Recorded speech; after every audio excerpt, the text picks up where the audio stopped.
Have you ever considered wrapping your car, color changing your car?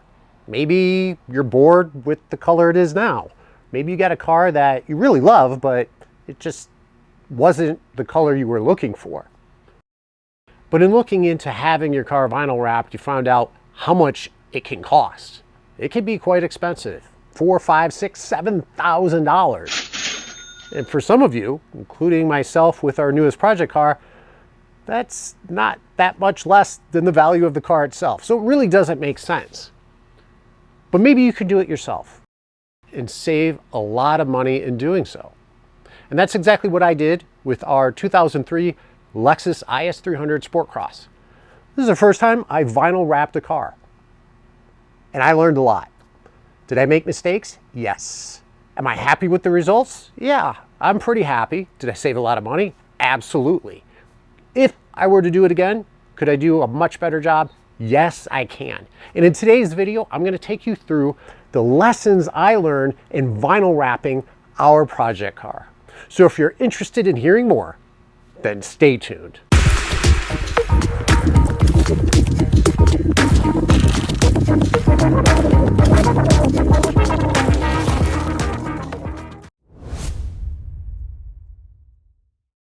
I chose the Cheetah Wrap. One, because it has a decent reputation, but it's much cheaper than some of the other wraps like an Avery Dennison or a 3M.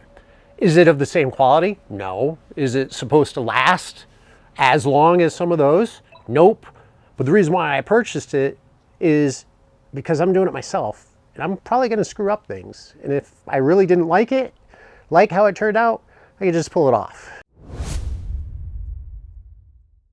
It did take me a while. Not full days, but a good part of probably 7 days. I bring that up first because if you don't have the time, this might not be for you. So let's go through some of the things that if I had done differently, and if you do, will help save you time in wrapping the car yourself. I'd recommend, which is what I did, is measure out all of the different sections before you lay the first piece of vinyl. As you're measuring it, make sure you give yourself enough extra vinyl wrap on either end to work with. Don't cut yourself short. Measure twice, make sure you give yourself enough, cut out each and every one of the vinyl pieces before you even start wrapping to make sure you have enough, and make sure you have some extra. Because in my case, one of my doors I totally messed up, and it was great to have some extra vinyl wrap that I was able to use to fix that mistake. Now, I did not remove any parts. Some.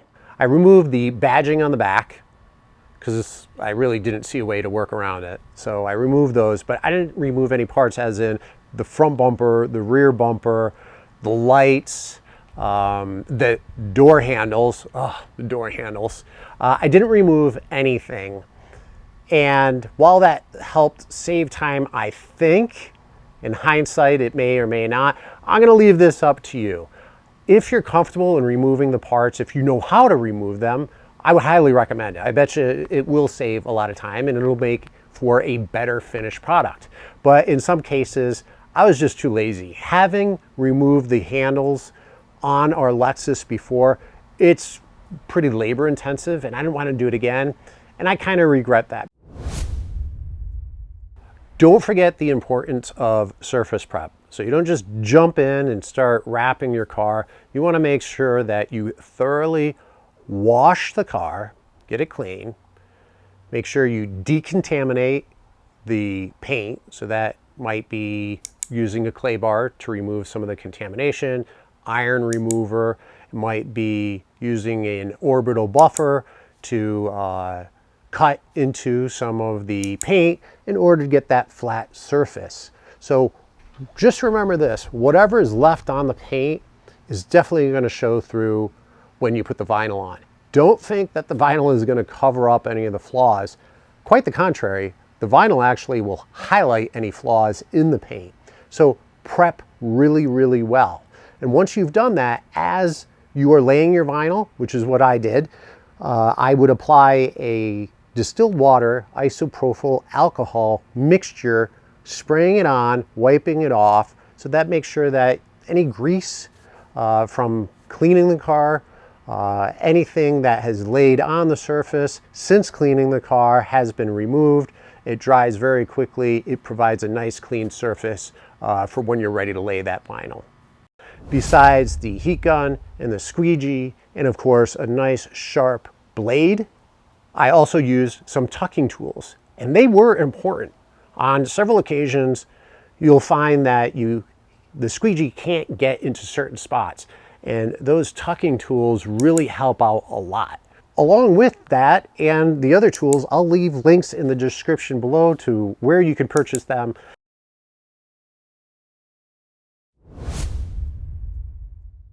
I used 3M's Knifeless Tape. It's great stuff in the results that I received. Little difficult to work with, but this Knifeless Tape really helps out in those areas where you need to cut the vinyl after it's been laid. But if you used a knife, you'd be probably cutting into your trim, your paint, making marks, and you don't want to do that. So I definitely use Knifeless Tape. It helps out, it has its place, and highly, highly recommend that you get a new roll of that if you're looking to wrap your car.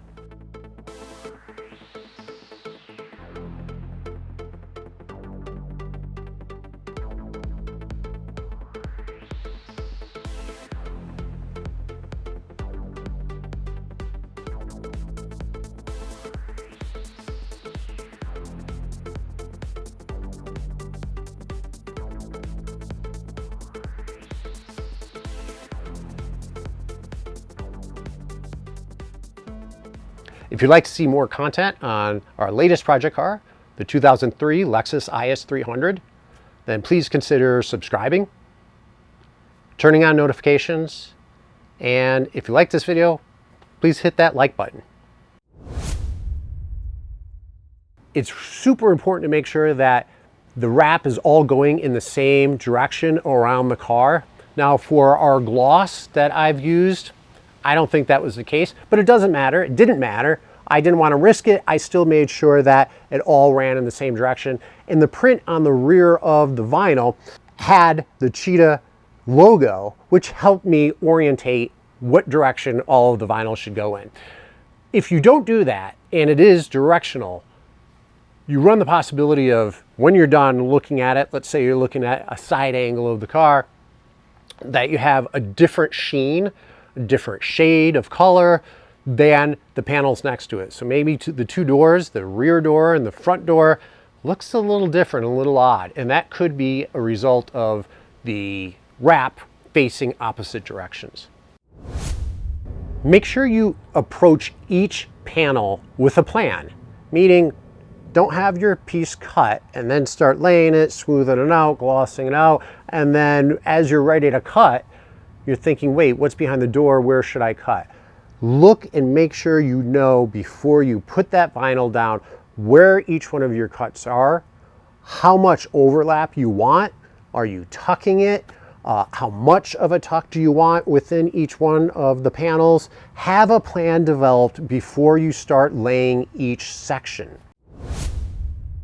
Make sure you use a sharp blade. Change your blades regularly. Now, I heard about this. I was conscious of it. I was aware of it before I even started. But how dull or how quickly can the blade dull from simply cutting vinyl wrap? And the answer is pretty quickly.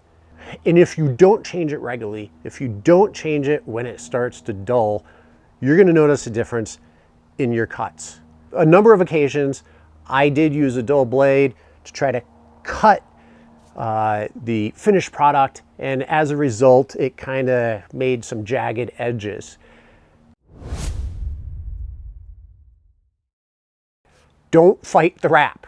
The wrap is your friend. Don't fight it. I found myself in some occasions trying to manipulate it where it didn't want to go, and that just resulted in either stretch marks, glue lines, or wrinkles that became very difficult to remove. as I progressed through, I started to realize that it's a lot easier to work with if you let it lay naturally, if you don't overstretch it, if you think about where it wants to go and you work with it. At the same time, don't overheat it. Though I was using a lot of heat early on because this Cheetah Wrap has a low tack and you're supposed to heat it to activate that glue. Early on, I was heating left and right because I got marks in the vinyl wrap, and when you apply a little bit of heat, it would make them go away. Towards the end of my vinyl wrapping, I found that I was applying heat less, just to soften it up a little, just to provide a little bit of a stretch, not a lot, a little bit of a stretch. And in those occasions where I did get some marks in the vinyl, I used just a little bit of heat to erase those marks, but not a ton. I will be upfront with you that on a couple occasions, I applied too much heat too frequently and it actually burned through, which meant that I had to do the whole thing over again. So if you are applying heat, remember, keep your heat gun moving. Don't keep it in one place. Let it cool a little bit. That's the other thing. I'd apply heat and then quickly start trying to work with it. I found that I didn't need to do that. I'd apply some heat, just let it cool just a bit. I'd still be able to manipulate it, straighten things out, and lay it down nicely. And it worked out really, really well. Have you wrapped your car? How did it turn out? You got some lessons learned that I haven't identified here in the video or haven't identified yet? Please leave your comments below and let others know so that they can benefit from what you've learned. Make sure that squeegee's felt is always clean. I never laid it down anywhere in which I thought it could get contaminated. And on several occasions, I would remove the felt and add a nice clean felt.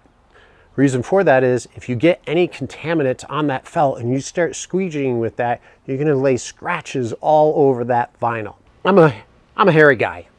My arms are hairy. And that posed a little bit of a problem, especially doing the roof. So the roof was Avery Dennison, just a different brand wrap. And Avery Dennison is much, much tackier, much stickier than the Cheetah originally. And I found as I was trying to manipulate it, I kept getting arm hairs stuck to the wrap, which was a pain in the ass because I'd have to keep stopping and pulling it out. And I didn't find that to be the case with the Cheetah Wrap, but just know that anything you get, whether it's you're in an environment that has a lot of dust, a lot of pollen, arm hairs, dirt, clean your hands regularly, which is what I did. Any of that that gets underneath the wrap, you're gonna see it on the other side. So is mine perfect? No, there's still some that I missed on the roof that I could see some hair stuck through that. So when you're cutting, make sure you know how much extra vinyl you need as an overlap. So if you have a very deep groove in which if you didn't fill that, if you didn't have enough vinyl wrap to fill that with, and you would see the underlying paint color, make sure that you're giving yourself enough so that that doesn't happen. At the same time, if there's an area where there's not that much area for you to tuck and wrap around, make sure you don't leave too much. You don't want to have wrinkles, have it start bunching when you start wrapping it around. Areas where if you're unable to, for whatever reason, whether you don't have the know-how or just how the panels are set up, you have to cut out pieces and lay them next to each other. So it's not just one uniform piece, which is ideal. If you're doing inlays and you're using the 3M Knifeless Tape, I found early on that I was using the tape, the Knifeless Tape, to try to get those lines, those two surfaces, those two edges to match up right up against each other, and quickly realized that that's extremely difficult to do without leaving a little line of see-through in which you can see the paint underneath. So I did need to do a little bit of overlap, or at least that's what I did. If there's a better way, please let me know. Leave a comment below. But I provide a little bit of overlap, so every place that I have an inlay, there's an overlap. There's both pieces of vinyl. One is laying over the other, and it really doesn't look all that great. On the front bumper, it's not as bad because there's a lot of angles and it almost looks a little bit natural, but I wish I had done that better. So there it is. Those are my lessons learned. If I had stuck to, because some of these I knew already, I just didn't give it enough credit or paid enough attention to it, while some of these I really didn't know about until I started wrapping the car. But if I were to do this again, I think I could create a much better finished product. And I have to say, with how it turned out now, I'm really, really happy. Is it perfect? It's not perfect. But one, it's a 20-plus-year-old car. It's the first time I did vinyl wrapping, a full wrap on a car, and the vinyl wrap didn't cost all that much. So for all that said, I'm really happy with it, and I hope that it stands the test of time. So the Cheetah Wrap does have a 2 to 3 year life expectancy, which really means you should remove it after 2 to 3 years. Otherwise, it may run the risk of damaging your paint. We'll find out. With that said, though, I think we're done for today. I want to thank you very much for joining, and until next time.